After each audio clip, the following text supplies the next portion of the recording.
valupa man thanga chuan oikanu tia run zoi sap chungin ama sat mol tu te chu tlan chit san a han tum ve troka mase anni pathum chuan atol na lama po chuan an run bo zui zela heta an du tok maya an chim an han vai le china me hi chuan valupa man thanga thisen chu an maya te an oma te chuan aper ta thot maya chuta me zong valupa fil le zaidam an khomi tu te mai poin an ngai nat le an kut ke ber man thanga chu leya atlu zoi noka heti atluk nu hian mi pathum te hian arong hi tai tam lama an nuk chuak ta thuaya leng hon ar khon ma shatin tlangwal pathum te chuan lal in an kaya an ni hian lal in an pan lai hian an chem vela thisen kai senje zui te chu an pon vena te an tat fai pa mol hloma lal in an lu ma lok hian tola thisen bonuai te chu vai vut le nom tam tein an chil nola heti an chet na nu ma an thup zo hian an lal pa ngur kola hne na thuruk la turin an kal zui le ta ani bera lal in an lu phathian lal ngur kola le amol kil te po an lo kim thapa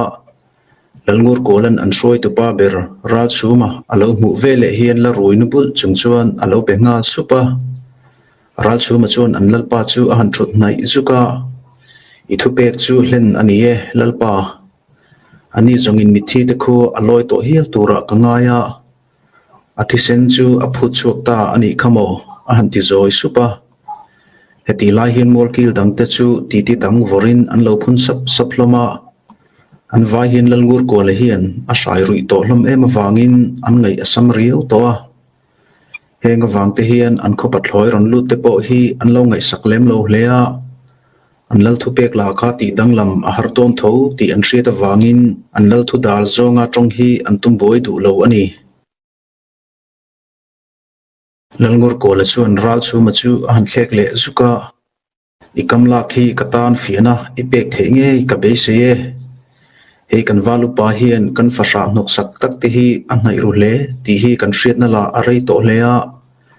maro chu ani na awang hian athu bil zai khatpui anga kalan hi atur na chen po a om ngai miau ani namni thian thum in lo omero kathla amon pha hle thina tolmi te mitala inin thup thiam awangin kan thangwal chu valupa hian ahun taka atai per tange ye an tile supa ra chu ma chun abul maya thu koi pakhat tumlai chu han mel zuka tumlai chuan an ho tu pa mit mei chu sathiam takin apon bilkar chu han komtangur rungura reilewa apon ven bilkar tang chuan mishing beng uluk taka le hlokhi aron phora hi an valupa man thanga an that ngei ti fin fi ana atana abeng an hle sak ania hi hian an lal thu pe khi an hlen ngei ti po alantir chi bok ani valupa man thanga beng parchin zong le sa chu ra chu ma chuan a han ban thara heti an valupa beng anin rol ru kor vela hian lalmol kil te ro in zupui an la thal sap ranga ra chu ma chuan an lalpa kuta valupa man thanga beng chu a han peya lalngur ko la chuan rang vuta lo lak pa chuan kan thang wal zong in pot per fu te ke le kati hi hian in chen na tura ka relok la in hlen ti la ashila tuna me zong in thil ti hi tlanga athang tur ani lo ti po in hriat anga ye a han ti le supa heti la hian ngur pui la in apa te ho cheji chu khompui lama tangin alo mel ke orenga mase an valupa beng anin lan song vela hi chu amu phe te roi chungin enge ani ti hi avashelem lova mase heng an khopat hloi ru changchin tha ral chu mate ral ke la le tumlai te hi ami hriat chian ania hun engemaw atang khan apa hian a kau ruk fo to awangin an mi zerong takle tu ha se tawang te hian an laka hian thil tha an thlen lawang ti te hi arin dan alo ni dai to he wang hian he mi zana an in an ron kai po hi alo hole hlea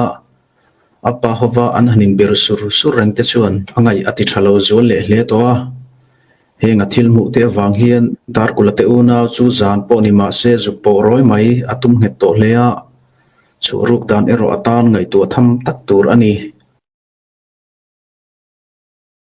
leng len hun apil lek to ra chu mate pathum chu an han chuka anni pathum hi an ding takin zalbuk an pan ngala zalbu kan thlen chuan tlangwal ron loi masa apiang te chu engthu emotak chu anni pathum hian an hril zo zela hetia thu bil ruk anin hlan chon zel lai hian a then te chu an phur hle nge ni an kutum te chu an hum ru ran hloma then khate ro an mela langhial kopin an zuai rai hloma angma zana an valu pa man thangan dar kulate una tlang chil tur thu alo hril to hloma wangin an boru khi arid ru hle to kha ania an hun tiam la ra chu mate pathum hian an ron son ma tatlak maya hemi zan la a chet atul thu anni pathumin an ron seita kai chuan dar kula lo rutu te phei chu an phur ta hle maya dar kula rutu te zinga hian patloi rok rai lo takra chu male a thien te pani po hi amazing laptu anni fo thina ma se soi to angkhan anni ho hian dar kula lo omzia hi an theta wangin alanga an lo nek ngam lo fo to heti an tom deuh tak lai hian valu palung fing chin ti taka an lalngur kola nen hian ra chu ma hi anin po zui ta hlok maya heta chi hian an lalpa ngur kola ru la hetiang hi alo ni awangin thil sual ti tur hian lalpa ngur kola ho hian an ke azang ta hler ngot mai ani ra chu ma chuan tlangwal te chu han mel kol hru a chuta avai bel paklai chu han latla a khotina tlangwal te chuan mani lal te thu chu an zui ngai e kan ti thin khamo kan khoveng him tur hian rin omna te oisin na le chakna te kan lal te chung ko te laka kan rin om te angaya hei nge hi zan in hian kan kho phatsan tu te laka kan lam tir don ani kan lal laka helna ril rupukum kho thin dar kulate unaw hi kan chil dona anni hi dim luala an ngai lo ti hi kan lal pa nge chuan kan beng hriata min kam thot mu ta khamo a han ti supa hetia thu an sui vel lai hian then khat te chuan an valu pa man thanga thu pek lo chuan chu an tum lo ti te an lo sui ru ve sap hloma hengmi te hi ra chu me ero in angai mo du ho lova ra chu ma sira la hian tum lai le ral ke la te chu an lo ki khui renga anni pani hian tlangwal te chu thunun tum zatin an lo mel kol set boka heti la hian ral chu ma poin an lo thu pek te chu han samnon le zuta heti adu toka fia an hun tiam zan lai ani thu te han soi nu hian tu ma chu mu lo tur le an hun tiam chu ngak thleng thak turin a cha zuita ani lalngur ko la chu an ral chu maron let le chu alo bele sura heti la hian mol kil te ro an rui luata an chat thlanul to maya hemi zan hian mol kil te hi zandang zong ain an lalpa ngur ko la hian zu po a hlui tama tuna tak phe hi chuan bel thum ngot an ro that to amol kil ring bik pani te ro an fim kar renga anni ho hian chet an lak du na huna hian dar kulate unaw na tur vel hi thlir ngei an du awangin an lem tam du ho lova an lalle an patloi fing zet ral chu mate ti la an lo ngai thleve khiawa anni pani hi chuan an kholui ata to dar kulate chung ko hi an lo phir to awangin an arpachan hun tur hemi zan hian pasal tha chungbuang fa te thitur mel hi mulo mol an hlawani lalngur ko la chuan patloi ral chu ma chu han mel le kura kathupek chu tlangwal te benga I thot mu to bokang chumo ka soitak angkhan anni unaw chu dimlua an ngai lova tlangin an chil ron to te reng chu an thilo ani point mi angpa ngai takin an chuak ngai lo ti la I hriat khamo he naw hian ka fin akhal ta fo maya tuna la lalngur linga chuan apasal tha te thattu hi ka khomi te tu te emo anni arin tlat to wangin dar kulange hi ani ome tila ka ngai rot thiam khiau to ani a han tile supa chu vele patloira chu ma chu aron ki ta huya ikamlak nge kha tlangwal te chuan an zom nge done lalpa tuna me zong tlangwal te hi ka ho khom an ngai don ta a valupa kani zui mai hi thiltul berpo ani tak ber hi mo imi thot mu to angkhan kandar fasha hi apetek chakleya lalngur linga kho pasal thatela chinga laka hriam lek tura itir te kha anni awangin he thuru khi dar kul hian a hreman nge ni in ka hre e he naw hi kan noi bo thui lo zongin ilal na thleng hian atider thong thei hial donin alanga lalngur linga hne na chuan keima nge ka hankal anga a pasal thate thatu chu kandar fasha hi ani nge ti hi ka kam thot rolin dar kula lu nge hi ka mu tir don ani a han ti vei ngul ngula he athil sei hi alo tumruk dan po ani nge ya dar kula hi an tha huna alu hi lalngur ling hne na hian pe ka lalngur ling la ka tlak lum ngal zai hi patling lung fing ral chuma tum dan hi ani khiau reng ani lalngur ko la chuan apat hloi roi ral chuma rem ro dan chu tha ati em maya ngurlinga hi achizom ani awangin thuruk po aval pui reng kha ania a har satna la ngurlinga hi ashil ru cham chi to thina he anin po na hian dar kulate unaw po amertel so tange kha ania mase apasal chakhau ber sanglu ta thi tlok tak china kha chuan lalngur ko la tan dar kulada bo na man ro thatur awang ta hlea ta chi khan ting khan lalngur linga pasal thate hi ngur ko la hian man roa amangta ani kha an hun tiam anai ta hlea he hun an pan kai lai hian lalngur ko la in atu chu hlen tot loka ain ngai awangin azupui chang thaber ber mai bel te chu akai chuk zur sut to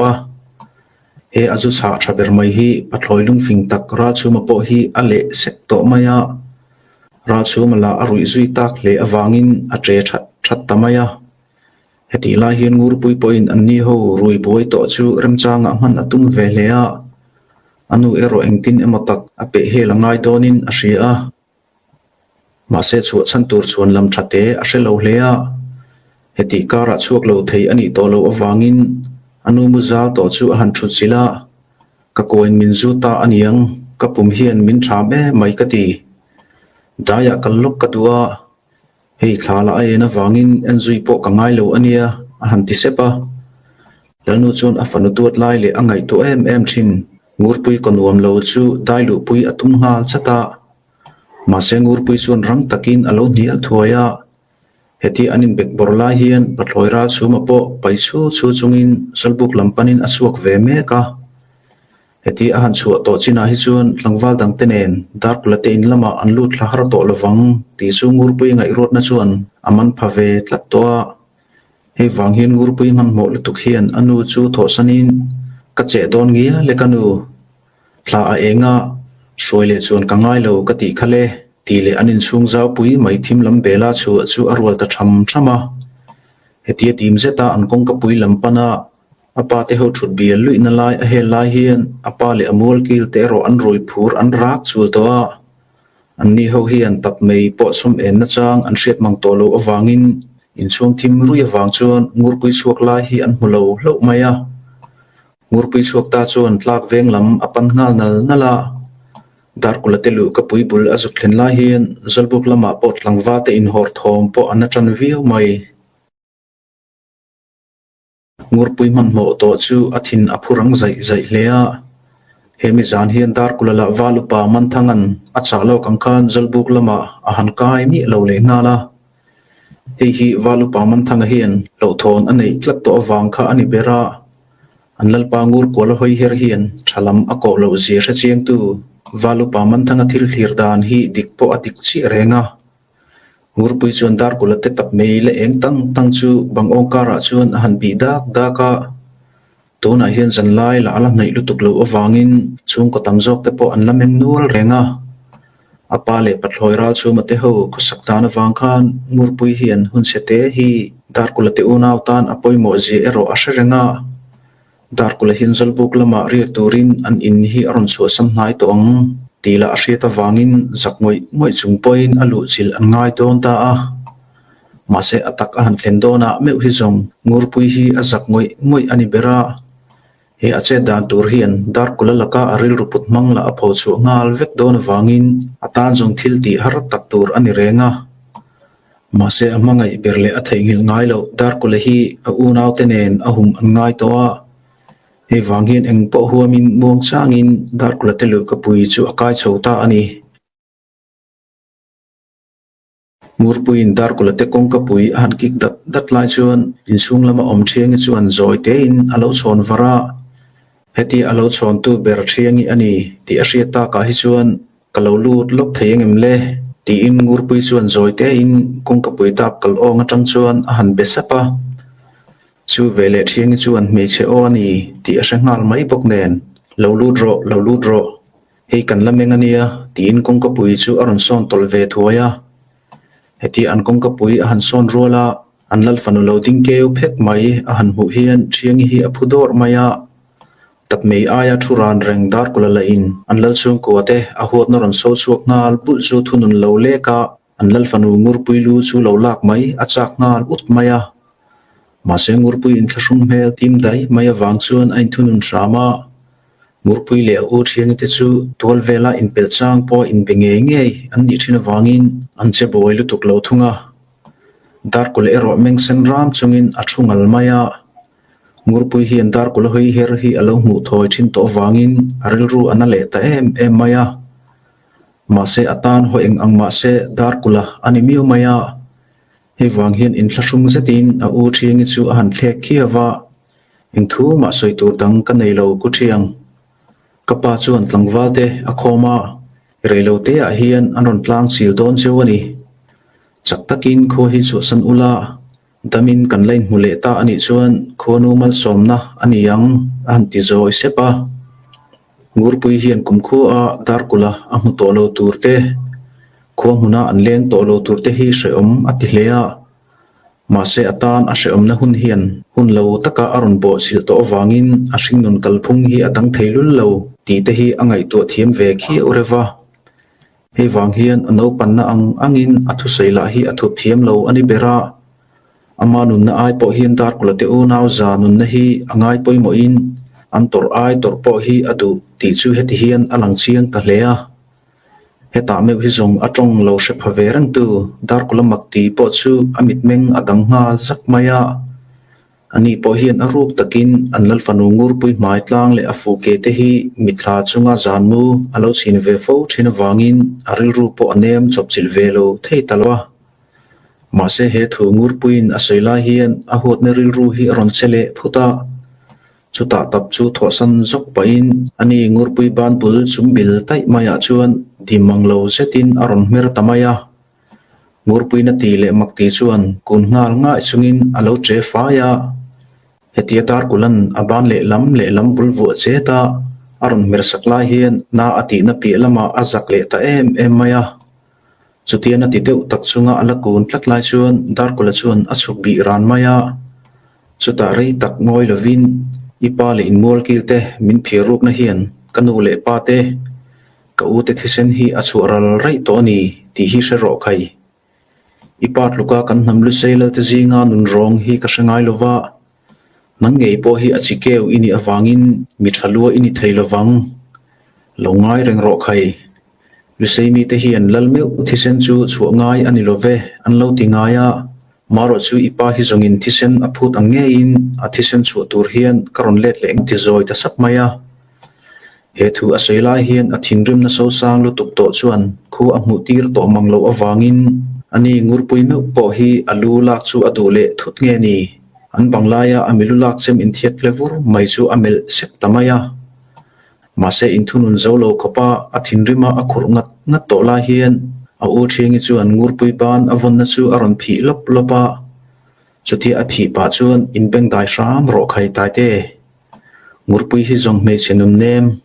kan unaw ta na mingil nei ani na hi I mu tak hi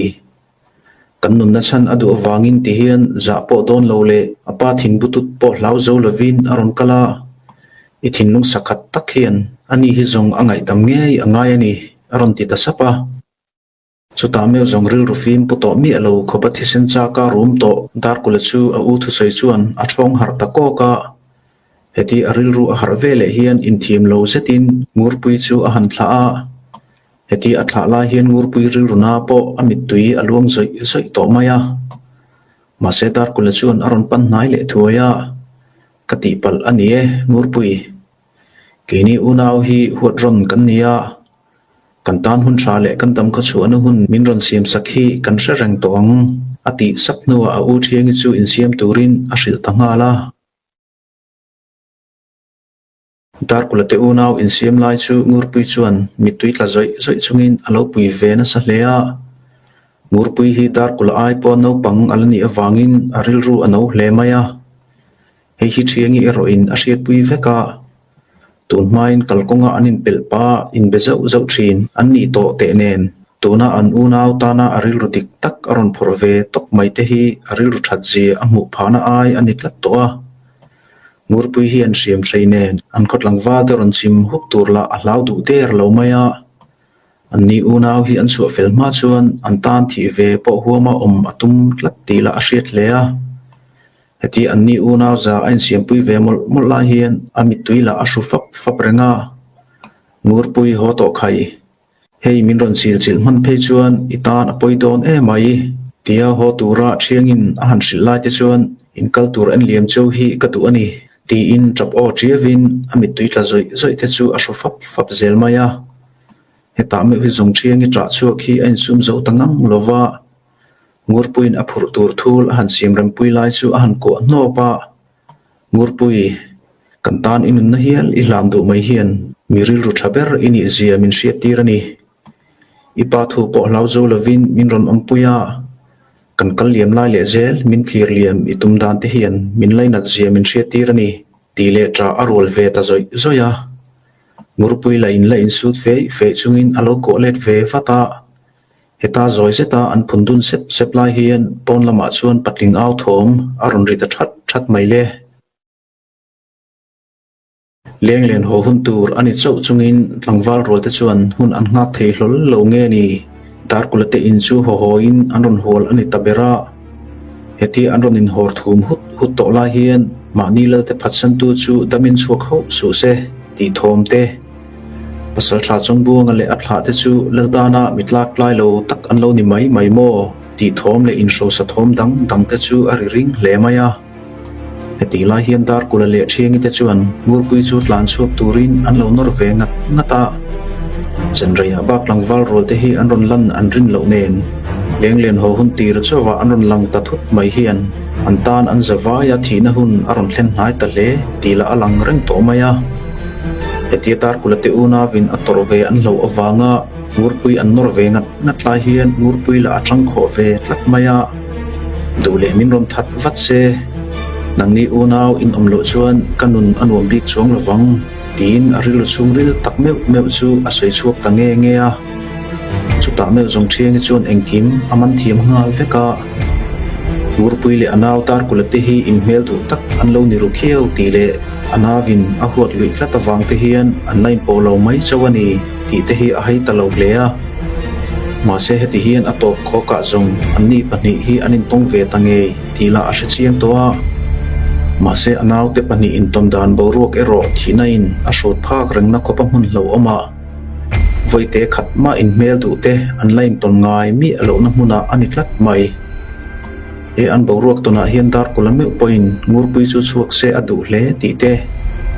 anni una chu thitama se ngurpui tal chu him se adu tila a hriat to hle a mase ngurpui hi tlan chu tir thei mi alo khopin atang zui tlat maya heta china hi chuan dar kulame point nai taka ngurpui chu han en rana engkim huama min torpui ne hi katan a hlubere helai atang hin damin kan chuak nge anga reilawa karon lam le nge yang che ti hi ka tiama che ati zoi ta sak maya chu thu me chuan ngurpui thinlung hliam dam the ngai lo kha athoi dam ta songa ngurpui hian engkho sei set lovin dar kula tanga han be thlop mai hi achak le ti po hriat thei maya ma se an u thiangin a soita kangin anin du zan hun masaber hi amak hle tlat maya he wang hian anni pani hian an hun ton le tur chu a eplet dan an zong tanta ani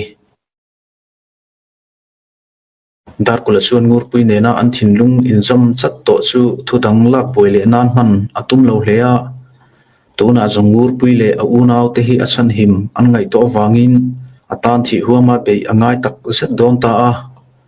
ngurpuin antan hun tha aron silve te nen antum aya tlangwal rote anron sim thlama tamai chu apoi ti pi lam ani to a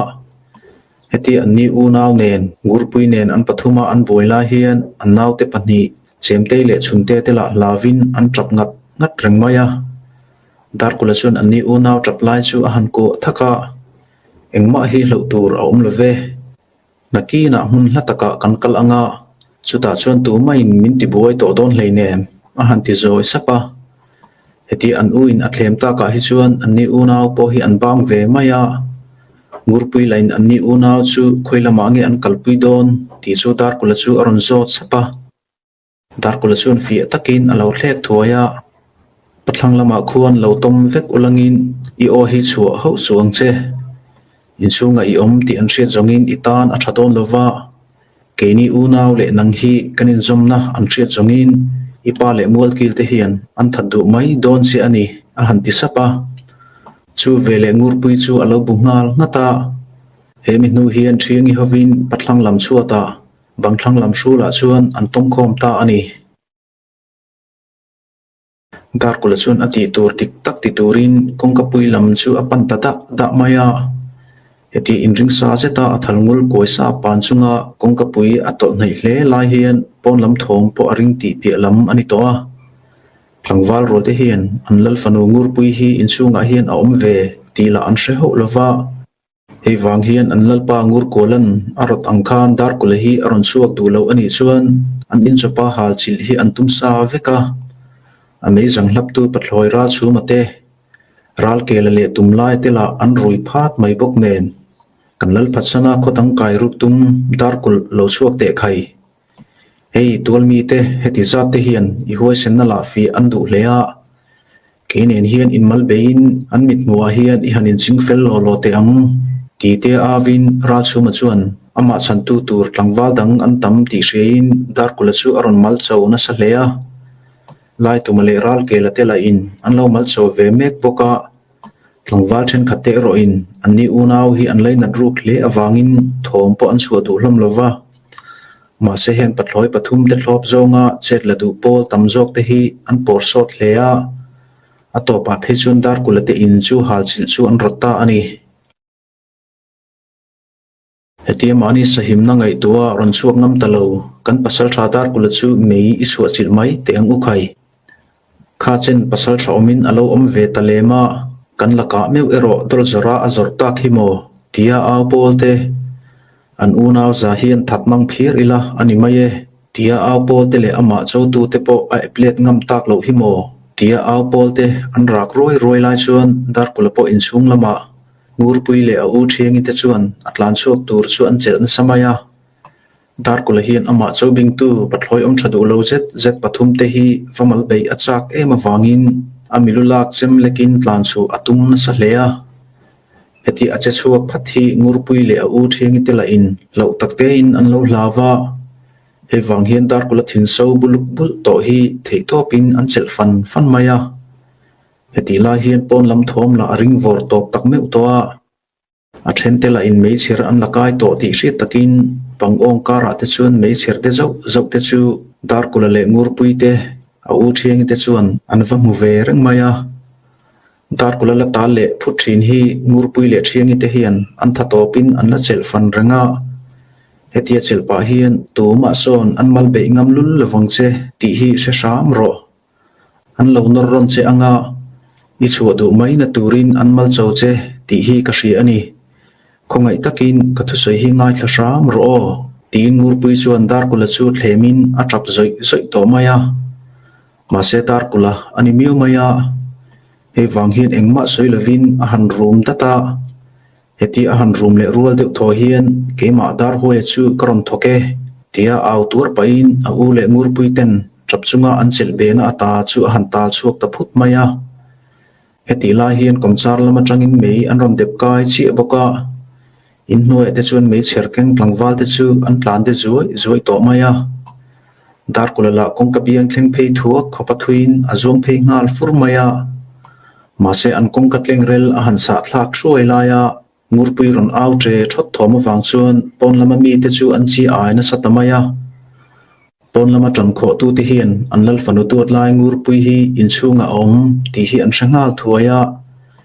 heti a au thom an hriat ve le hian mei an dep kai to bok nen lau thong le chi ai takin in sul zut khopa man mo in dar kulate in kang ding lu to thel tum chuan an tlan ko kal zui ta supa heti la hian dar kulat lan chuak ta chuan tumni lai chu an tol rem lo zet lai a chuan amilulak chem chu han vai kho ta zok maya he achem vai tho ni alak rol hian tu te mo chu in hnuai lama ril bonuam chungin an lir lu tok maya มาเสดาร์กุลเฮียนอินซุงลมาอมเตฮีอังไงตัวชวกเลทุตาชูเวเลไม่ปุยอัลดิงลัวโตการะชวนหันจวงลูดเลตทัวกาเฮติอาจวนลูเลลาเฮียนอาอูเชียงเลอนาวเตปนิชูอันปฐุมินปัทลังลำชวดองหัวบุลาชวนอันเลวจับคูรใจมายาชูเวเลอันนี้ปฐุมจูรังเจ็ดไมน์อาจุกโบรปะเฮติอาหันโบรัวเฮียนปัทลังชวดเลวองหัวโซนาเชียชวนอลุมลุปุยตังงาลามูมันเลี้ยมในละวัดล้านกกนุกกลางวัดชวนไม่ชูเทลอันละตุมนัสเลียมาเสอันดุเบรงูร์ปุยจูกลางวัดเช่นขัดินตาร์กุลเตปัทลังชวดข้าเรกโกอินอันเรกวกองหัววัดชวนอันเหล่านุกชวกมันได้ตัวเฮตาอันนุกชวกตัวเทียนงูร์ปุยฮีอาชูเหล่านานอากาละอันหุบสักเมียมายาดาร์กุลเตอุนาวินไม่อัลลุบโตการะอันนินหน่วยอันตลักเห็นลายฮิชวนงูร์ปุยฮีลลมอลละมาหลังวัลปังอามุตินอากาหุบสักสุงินอันตลานปุยได้ตัวเฮติยลายอันตลักนูเฮียนดาร์กุลละอินจุมทุมมุดจูหันอาวามาเสซางตูอันโลบากะอันนินกางพวกจุกทอมเตหลังวัลโฮเลเพบวยตลานกกลนุกไม่เอาทอมเตอวังชวนเอาโอเตจูอธามรัลมาเลียเฮตาไม่หุยจงชวดข้าองหัวโตตีข้าเชชวกเลทุตาเฮติยทิลดานอาชีตากาฮิชวนงูร์ปุยจูตัวเตอมาชวนอันชวดจูเรกปปินอันปัจชวกมันโตตีฮิอาชีศบจิลเลตาเฮติยงูร์ปุยเอาเบตันนัวเอาอูนาวเตเนนอันนินทลังได้ละมาอันเลียมจุยเลลาเฮียนหลังวาลเตลาจูอันรอนปอร์ทัรเลฮุกะกันลลฟันูจูอหิมโตรังตะกินกันฟาชาอูนาวัตจูจงถวยอิลังอินอินชุงละมาคันอันตังตาเนียอัลนาวางินอันรวงเตตัลจูอิจงมุเตียงอุคัยเตียเอาทอมเตจูอริงเลตะเลียเฮติอันนี้เขาอันเอาลุยลายเฮียนอินโปฮีอากางวางลายตักอันนี้ตัวมาเสตหลังวัลเตเฮียนอินหน่วยละมาดาร์กุลเตอูนาวปูดเลียมลายฮีอันรอนมุมันเหลวอวางินอันกางลุมเวกตัวอันง่ายตังเงียเฮวางเฮียนไม่ปุยเรมเดวหุนจูโฮโฮอินอันงักตะชัวปะ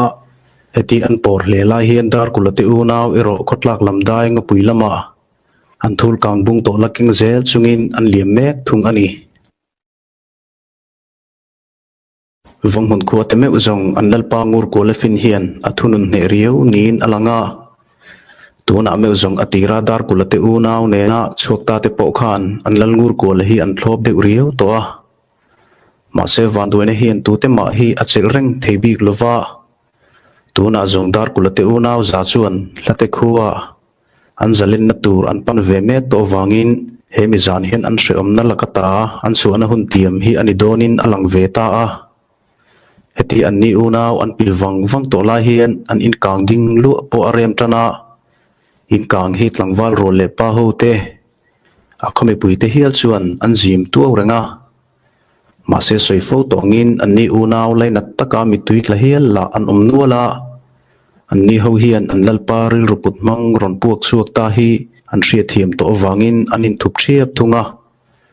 หลังวัลโฮเตลาชวนอันนี้อูนาวจูอันกางลุมเวกตัวอันง่ายเงตเลียอันรวงเตจูไม่เริ่มนัวทายชัวลานอันงักเลียเฮติอันอินกางเริ่มลำโตอันกิลช่วยลาเฮียนอันมีจังลับตูปทุมปัดลอยราชูมาเลอเชียนเตละทเวงเจตินจุนำฮักซุงินอันเวตัวกเสกาอันหันเวกวลปะเฮียนกันนำลุสีนำเตซิงะมานีลเตพัดสันจิงจงมาลินอจงไงเลเวฟาระไม่อันนี้นัตฮีเรเบอร์ตูร์อันนี้ดาร์กุลละลลเงียงเลวก็สัตย์โลอันนี้นัชดูโลมีอันนี้ขโมอันลูเตจูราลุลามตะกาลามเฮียตะกาลาเปตีอินราชูมาจูอากูลนัสเลอันนี้เจนเรลมาไม่ปุยจูอันเรมาเฮติอันดูอังตักมายาอันหารัมสักตักดาร์กุลเตอินกางฮีอบันปักหัดโปดิงเล็กลวินอากางฟิลเชียงเลียจุดที่อาการมามตากวิกาชวนอาวาบดุมทัวลมายาเตชวนอันหันจวงลุดงาลฮุกะอันเบสเซดาร์กุลเตอูนาวรวงมดจูอันจงงรงาลเลียเฮติลาเฮียนเชนขัดละอินอันโรในเวกางเทโลทิลโอมเตจูอันจงนัสมายาเมเชร์เนนอันอินชิกายสุสวะอินกางวาบโตละสวุดเลทิงมุดการะเตชวนอันเบรกนวยมายามาเซมักตักไม่มิชิงรวงอันมุตเล็กโลมายาเฮติอันเบดอนติติตากะเมหิจงปัดลอยปฐุมเตบกคาอันเมงตังเลตะชูมายา heti la hin valupa man thangala tu te ma hian a mel an hmu lo awangin anin hril ru deuh sap trina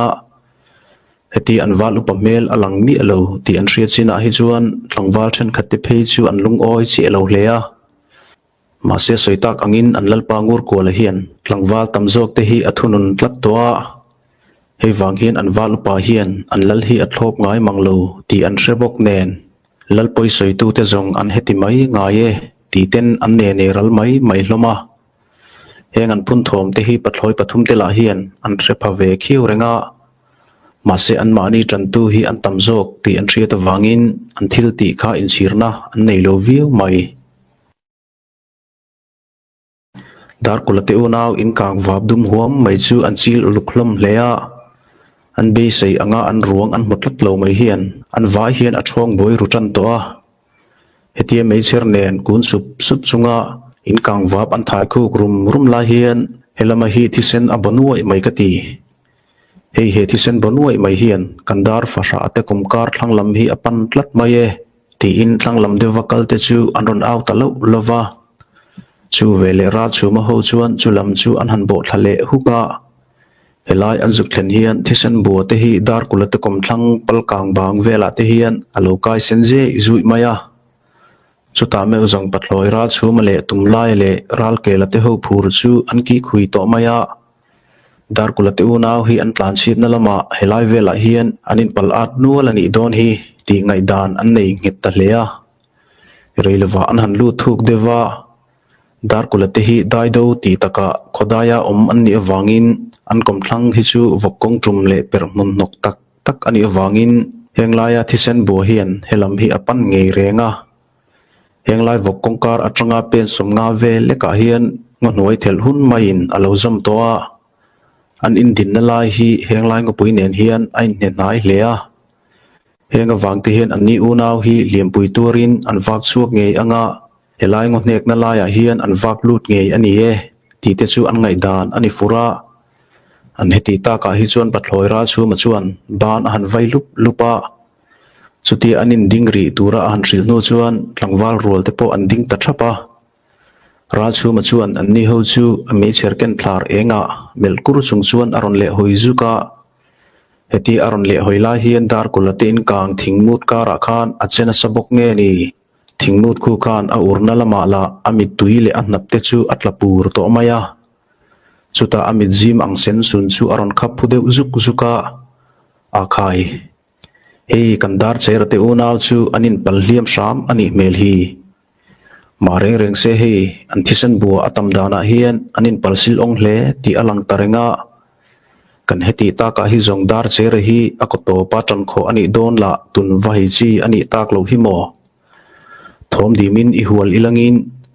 zan ko thim noya hi zong chet phel deu phul te hi a ol ngai wangin a ve a kan ve angai done kandar chere hi thi thapui nen alo tang ve ngei dona Shimla atlan chu pui tura kangai awangin ifim khurdeu teng ukai a hanti supa raj chuma soi ang takhian tu te po hian thisen boko izek zuk te hi an mu ve vek towa zanlai thim cha zual hun ani boko wangin dar kula hliam kol to zet an tong dona ngai na nen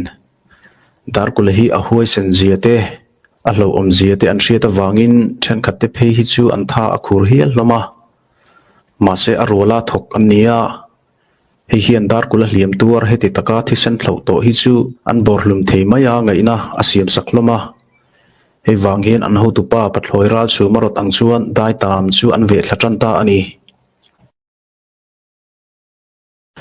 dar kula te unaw in din na atangin pen zala ya thui an ve thlatwa heti an lu thuk to lela hian an mei cherte chu an tel bel so hloma ma se insem dar devin an han kalle chi tia chuan an thlang mai phai pheng bukara chuan patling room thom an theta a chu vele ra chu ma chuan a feiken chu niam taka lekin a khai kulai maya khuan kandar chera chuan tran mun asiam nin alange kati nautiu in siam te khalek thui ulangin kan tlak lu sina hian che chul theina lam zong pumpel ram itumang ukhai ti le ve thlak chu han rual ta a heti la hian chu lam hretakal tela in an zinga mi tu emo an ron tira he an rol thar ron tir hian an kalna lama chuan thisen bu an hmu thu aron sei ve mek boka chualama kaltenen hian pen zavela in hlat chawin an kal sang dewa chuang ni ang devin thisen lobuk na senju hi akal pen boxi awangin helambo pol le lam chui pol hi anin siam kha ania ale lama kalten an rol thar ron tir chu ra chu ma chuan an thlek ngura akhai helama la athom kan hriat khamo nangni lampoin a unaw te amu chu in chui mumai tura ngai ilangin kulaya room khuzong mi pa o ani awangin kandar che range ni in ka hria e nangni lam chuan a unaw te chu rang takin hanrek chuak thui ulangin keini lampoin alunung ngein ama hi kanron phi chuak thuai done han ti supa chualama kalte ron tir rol thar alim le chi tia ra chu ma chuan ma han hruai le a helama kalte hi mi somruk lai an ni awangin he room thom chu tu ngei an vain dar kulange nia an hriat hi an rek chuak thui don ti hi an hre thiam vek to a reilewa room thom lo chu le dar thin na phai pheng buk troi luai chu an han huala an hani sor ziem zel lai te chuan bo ma sa tu tur in ruatin an jinga ti hrol nga deuh pathloi ra chu male tlangwal som vel te chu amatonga an vak lut ta thuma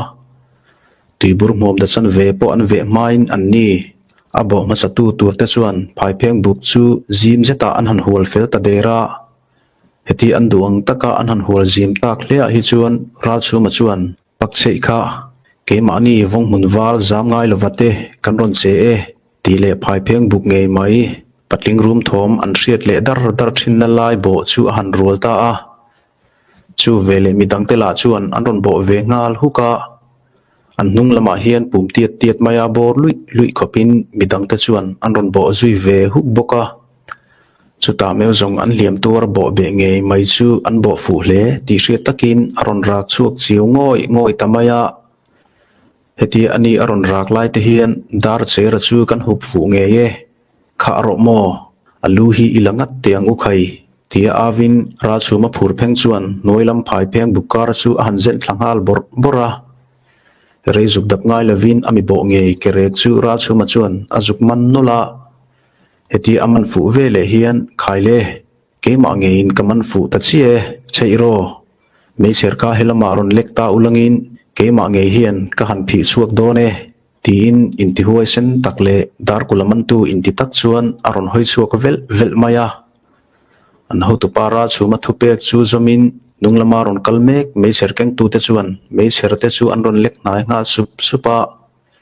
heti me chera an ron en chin la hian ra chu ma point phai pheng bukara kerek azuk man fu chu inti huai zet main alo phi ngek to ma se phai pheng buk noya tang tlat dar kulange nia lang chu arak zuai tarai maya ama ain ham tang ve nge ti po hriat lova atan deuh tlat boxi awang chuan ra chu ma chuan a phi chuak hlei thei reng lo maya chuta meu zong tlangwa dang te chuan an thapui nen tangin konge kandar chera chuan tran ka kho e ati ve mo ain ham tan na phai pheng zung phong hlok khop khan kan han phi anga kan lalpa phatsan tu chantur dik tak po a hriat pha ma na le ti le phai pheng bukar ron zen chu an rol ve ta supa chuta me uzong rei po tran ngai lovin an mi ve pa nge mai chu an phi chuak ta hlol maya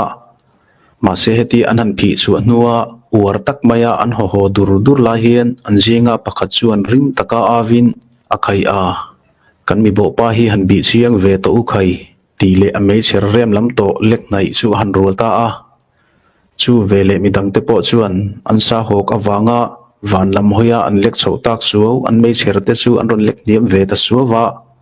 heta chi hian an mi re chu hi dar kulo ozong alo ni lo chiang kher mai an khotla ngaw pa fa pa thangria ya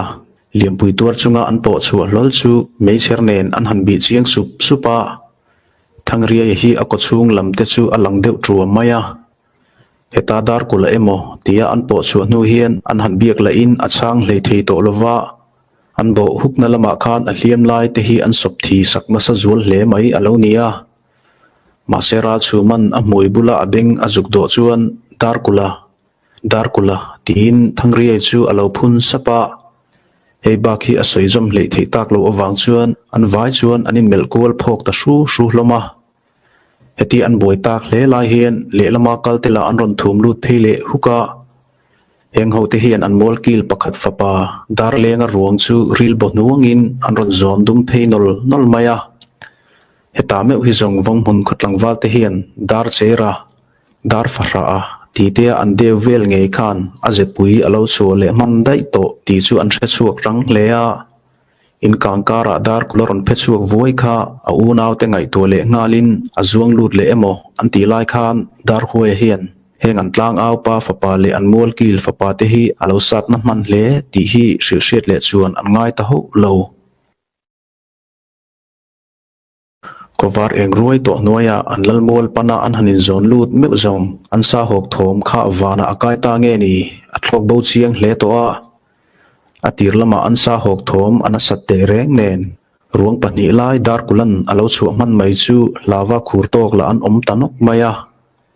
an lalpa ngur ko la afanu ngur pui laka in sho sa chungin alo la ang wang lai na samaya ngur pui hi tlangwal panga lain dar kulate in ka ngachanga an po chuatir ata kha apalal ngur ko le hian in chunga ashok leiwar zak maya ngur pui la tleirol te riurula no rual lek ani na hian atra hi ati chuak lea ama sheum na a hian dar kulate unaw kha an hinem ti te chuan aril ru ala em renga anu lain abula thuchilin chemte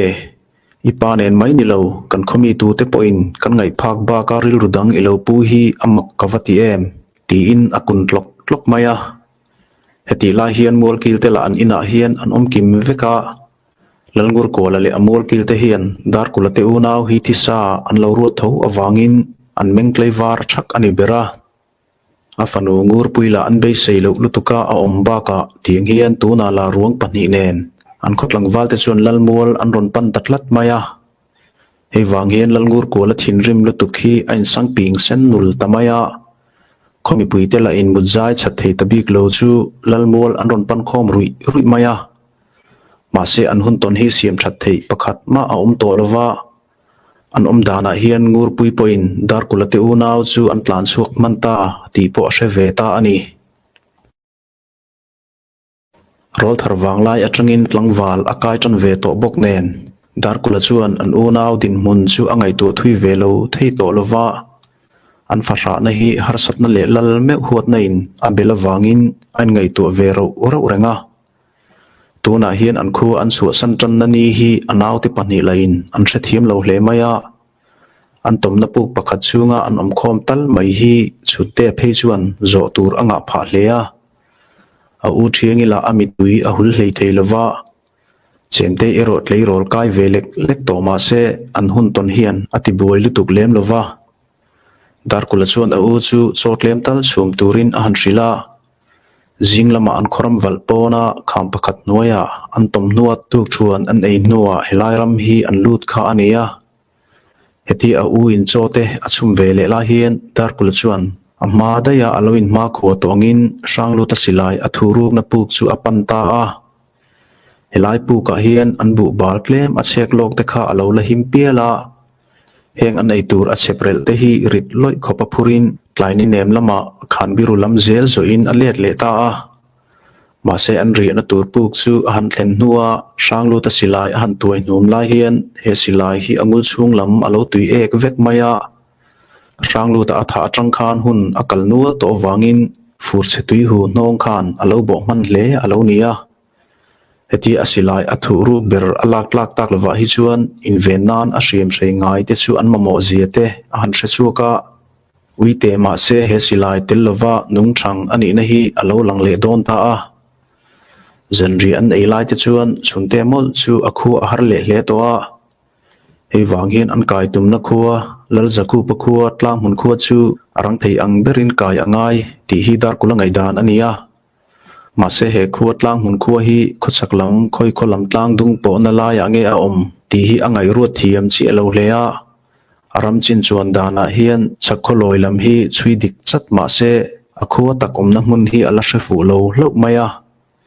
hei wang hian chunte tho ipik hi en harsa ati pha hlea ma se dar kula zong mi pakhau le buluk mut mai ani na hian anun kho chu na tur ram zon na hi a thu tir ngai ho lo ani chu mi zan pu ka an han riak le chu a u naw te chuan om dan an thiam lo ngal hlea an kholal la in an khotlang wal te tirin aron zon tir nge yang tila a hri ru ko wangin dar kula po afim khur to hlea hei wang hian he mini hian a hla thei ang ber kalpui tumin a u naw te chu a fui sap renga tuna an omna hi an khoram chin atangin lo fing so ma hla po alatlin lo na khopa hnai alani awangin aril ru aman mo to hlea tuk chuan an han bar sok soka he mi nu hian kho chaklama herin an una za chuan khan rem na lai an zo tanta a he mi ni hian a be sei ain a unaw te hi an lo kal thei phian maya he wang hian tlai ni niam rai to tlang pakhat chi pa an han kai chho lai chuan an lo kal thui man hle ti hi dar kul hian a mu thiam ngal maya he mi zan hian helai tlang chi pa thinglian tak zung pheng ding chiak thu kara te hian ri mun an han sual le a he mi zan hian sapui pakatin avel renga wangin dar kul phei chu atlei war zak maya ma se he sapui hian mi huai nge zong achi khai deu nge ni an ri mun hi pen zadan vel atangin aron thlir thine ti ba khi chu aron nai ngam hlek lo maya dar kul lain aron nai na lai zela alo chan chat zela wangin atol liam le thina hetia sapui nen in epreng renga an tlei war thak nu hian sapui hian war thina akin sana ani ain sa sengfel nu hian dar kula chuan kho chuanin tlang si pa thinglian taka te hian han kai ta a hetia khu a chuan fi le nu hian tlang mun khom na lam tur om ange chu a thlir mu thei ta nge ni a khan diklam zel kan zo zongin rei kan thang don love helai tlang noya khuan bu po ka cheka ka bu chek puk dang te ro tlang mun khuwa kan lu nu lama kala kal po le ange tin abu chek na mun thum la om te chu la om ri se adu thu a u ne na chuan a han soi sapa a u chiang chuan an ko sak dan chu nga ya anei ve ta nge ni ilovin ma kholok na hin ko thara po e in kan nei na ai min siam sak nge in karing ani tai te kan din mun hian zirlo te ma se nangla ichol hadam hi ka du lea voin lamzong hadam takin helaya hian kan chol theilong mo han ti sapa ma se dar kula chuan a u chu chol arem lo thu te an hun nei ang chu ren taka man angai jok thu te a hril le tatlat maya hei wang hian thiang hian anaw dar kula hian an thlen chin hi alamon puilo ti hi a hrethiam ve thuaya an heti ta ka hi chuan iti ang ani maye taite tlang mun kolama chuan thlen thuai chu a tha alom tin arel ang chu azom tur thu a hril vele ta a heti anin ron u naw nu hian tuk thuan te an han bar le sok soka an han kam fel chuan an dan pa ngai te in an thul kang bung to le an bu hum la nei ang phur chuan an liam le ta ani zan ni an ri an mun tlang sip an chu sana tangin chama han liama heti angopui kara ni na an han man ta ka hi chuan chunte point an hun ton hi a hrethiam ve to nge ni a u te ho chu thlekin kan na tura chuan tu man min to lawang ti ro ka u anu te a pa te po ta chuan an lo om ti ro ka u tin a u thiang bula kal nak chung chuan a han nui ver rewa heta me hi zong chunte thoveng hak to le aban then nala akal lai te be se na nung tak na ya ati te hi thiang hian alai nat le ta em maya an nunga ron kal chem teila angai tu na athui ve hle to ti hri takin angoi ro renga ani chem te hi chu thil tha thiam rol ani to tlat wangin atrap ru ve thin ti hi thiang hian a hreru kiau to a chunte kal nak rengla chuan ri ru jang khai takin aban alavai lap maya an kalna lai hi tlang dung khan rem lai ani to bok si awangin ngopui noi te hi athel bok nen chunte kalvel hi azang khai wa maya abula kalmek a u thiang langoi reng chu ni panau pangchum batle mai fang travevo chunte chuan aron le hoile vara chuta akhabe phir thai mai langkal khopangai om chuan a han nui vara anu le apa te chuan min lo mo kang ti ro ka u kan kholuya kha chuan ulai rang ate khan zolbuk thing min voi tir zi sia ka thing put te kha min paisak thin aron ti le tarewa chuta me zong thiang mi tui chu adirin aron dir ta zoi maya chunte hian a dan hi a mu a lo em awangin athul phurna hnam chu vuanin asam sei niang mai chuan a hmai chu a han hlia thuaya heti la hian hnung lama la dar kulala in chunte engthol aw le vo thin chu alo hrepa ve khiawa athu seitela an farra nain a hrin ani ziate a hriata wangin aril runa le athin rim chu ameng sen ram to maya ma se abul maya anaw chemte akal ve so renga hi wang hian annaw te mit muwa hian nungchang thalo le in ro sakna thu deng khong te thleng chuan chak chu chi ani lo ti hi angai tu pha khieu thunga heti chung hian athin rim lutuk chu akhur chuak thei hiala heti te hrepa sei satu an lal le mol ki ladam pani te an pathloi pathum tela an ladam sen lul mai chuan athin ati so zual bat lea ma se ahun ala thleng le ngei dona atana mi poimo berngur puila amel ma te khuwa khung bawa om ta ka wang te hian dar kul hi sapui kol chunep te ani e ti tur ani to ani